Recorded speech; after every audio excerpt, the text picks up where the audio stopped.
Hello ಅದಕ್ಕೆ. ಹೇಗಿದೆಯಾ ಜಾನು? ಚೆನ್ನಾಗಿದ್ದೀನಿ ಅದಕ್ಕೆ. ಯಾಕೋ ಬೇಜಾರಲ್ಲಿರೋ ಹಾಗಿದೆ, ಏನಾಯಿತು? ಜಾನು, ಯಾಕೋ ನಮ್ಮನೆ ಹೆಣ್ಮಕ್ಳು ಅದೃಷ್ಟನೇ ಸರಿ ಇಲ್ಲ ಅನಿಸುತ್ತೆ. ಆವಾಗ ನಿನಗೆ ಮಗು ಆಗುತ್ತೆ ಅಂತ ನಾವೆಲ್ಲ ಇಷ್ಟು ಕಾತರದಿಂದ ಕಾಯ್ತಾ ಇದ್ವಿ. ನೀನು ಮಗುನ ಕಳ್ಕೊಂಡೆ. ಈಗ ಎಷ್ಟೆಲ್ಲ ವರ್ಷಗಳಾದಮೇಲೆ ಸಿಂಚನ ಮಗು ಆಗುತ್ತೆ ಅಂತ ಖುಷಿಯಾಗಿದ್ವಿ.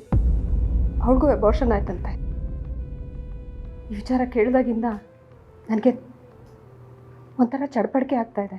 ಅದಕ್ಕೆ ನಿಮ್ಮ ಜೊತೆ ಮಾತಾಡೋಣ ಅಂತ ಫೋನ್ ಮಾಡಿದೆ. ನಿಜ ಹೇಳಬೇಕಂದ್ರೆ ನನಗೆ ಈ ವಿಷಯ ಆಗಲೇ ಗೊತ್ತಿತ್ತು ಅದಕ್ಕೆ.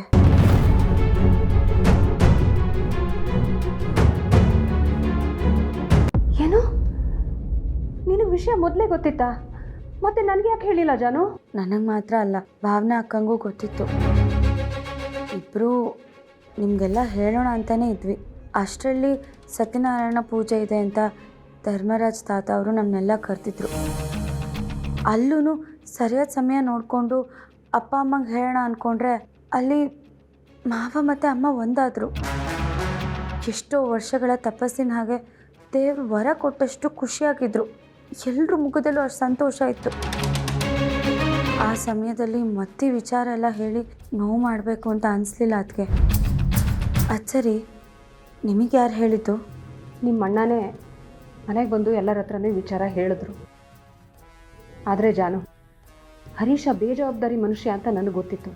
ಆದರೆ ಸ್ವಂತ ಮಗುವಿನ ವಿಚಾರದಲ್ಲೂ ಇಷ್ಟು ಬೇಜವಾಬ್ದಾರಿಯಿಂದ ನಡ್ಕೋತಾನೆ ಅಂತ ನಾನು ಅಂದ್ಕೊಂಡಿರಲಿಲ್ಲ. ನೋಡಿ, ಅವನಿಗೇನು ಅನಿಸ್ತೋ ಬಿಡುತ್ತೋ, ಆದರೆ ಅವನಿಂದಾಗಿ ಸಿಂಚನ ಅಂತೂ ತುಂಬ ನೋವು ಅನುಭವಿಸ್ತಾ ಇದ್ದಾಳೆ. ಹೌದು ಅದಕ್ಕೆ. ಅಣ್ಣ ಆಗಿ ನಮ್ಮನ್ನೆಲ್ಲ ಚೆನ್ನಾಗಿ ನೋಡ್ಕೊಳ್ತಾ ಇದ್ರು ಪರವಾಗಿಲ್ಲ, ಆದರೆ ಮದುವೆ ಮಾಡ್ಕೊಂಡಿರೋ ಹೆಂಡತಿನೂ ಚೆನ್ನಾಗಿ ನೋಡ್ಕೊಳ್ಳಿಲ್ಲ ಅಂದರೆ ಹೇಗೆ? ಪಾಪ ಅದಕ್ಕೆ ಮಗು ಬಗ್ಗೆ ಎಷ್ಟು ಆಸೆ ಕನಸುಗಳನ್ನ ಇಟ್ಕೊಂಡಿದ್ರು ಗೊತ್ತಾ?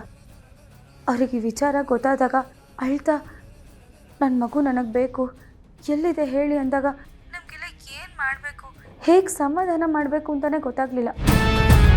ಅವರು ನರಳಾಡಿದ್ದು ಇನ್ನೂ ನನ್ನ ಕಣ್ಮುಂದೆ ಹಾಗೆ ಇದೆ ಅದಕ್ಕೆ. ಇಲ್ಲ, ನೀವೆಲ್ಲ ಸುಳ್ಳು ಹೇಳ್ತಾ ಇದ್ದೀರಾ. ನನಗೆ ಗೊತ್ತು, ನೀವು ಬೇಕು ಅಂತ ಸುಳ್ಳು ಹೇಳ್ತಾ ಇದ್ದೀರಾ. ನನಗೆ ಸರ್ಪ್ರೈಸ್ ಕೊಡಬೇಕು ಅಂತ ನನ್ನ ಮಗುನ ಬಚ್ಚಿಟ್ಟಿದ್ದೀರಲ್ವ ಡಾಕ್ಟರ್. ದೇವರು ನಮ್ಮೆಲ್ಲರ ಜೀವನದಲ್ಲಿ ಸಂತೋಷನ ಹೆಚ್ಚಿಗೆ ಬರದೇ ಇಲ್ಲ ಅನಿಸುತ್ತೆ. ನಿನ್ನೆ ಪಾರ್ಟಿನಲ್ಲಿ ನಾವೆಲ್ಲರೂ ಎಷ್ಟು ಖುಷಿಯಾಗಿದ್ವಿ ಗೊತ್ತಾ? ಆ ಖುಷಿನ ಕಿತ್ಕೊಳ್ಳೋದಕ್ಕೆ ಅಂತಲೇ ದೇವರು ಕೆಟ್ಟ ಸುದ್ದಿನ ಕೊಟ್ಟ. ಈ ವಿಷಯ ಕೇಳ್ತಿದ್ದಾಗೆ ಅತ್ತೆ ಅಂತೂ ತುಂಬ ನೋವುಪಟ್ರು. ಅವ್ರನ್ನ ಸಮಾಧಾನ ಮಾಡೋಷ್ಟರಲ್ಲಿ ನಮ್ಗೆ ಸಾಕಾಯ್ತು ನೋಡು. ದೇವ್ರು ಯಾಕೋ ಮೇಲಿಂದ ಮೇಲೆ ಅತ್ತೆಗೆ ನೋವುಗಳನ್ನ ಕೊಡ್ತಾನೆ ಇರ್ತಾನೆ. ಅದಕ್ಕೆ ನಮ್ಮ ಹಣೆ ಬರದಲ್ಲಿ ಬರ್ದಿರೋದಕ್ಕೆ ದೇವರನ್ನ ದೂಷಣೆ ಮಾಡಿದ್ರೆ ಏನು ಪ್ರಯೋಜನ ಹೇಳಿ? ನನಗಾಗಲಿ ಅದಕ್ಕೆಗಾಗಲಿ ಮಗು ಜೊತೆ ಬಾಳೋ ಯೋಗ ಇರಲಿಲ್ಲ ಅನಿಸುತ್ತೆ. ಅದಕ್ಕೆ ಹೀಗೆಲ್ಲ ಆಯಿತು. ಬೇರೆ ಯಾರೋ ಮಾಡಿರೋ ತಪ್ಪಿಗೆ ನಾವೆಲ್ಲ ಅನುಭವಿಸ್ತಾ ಇದ್ದೀವಿ.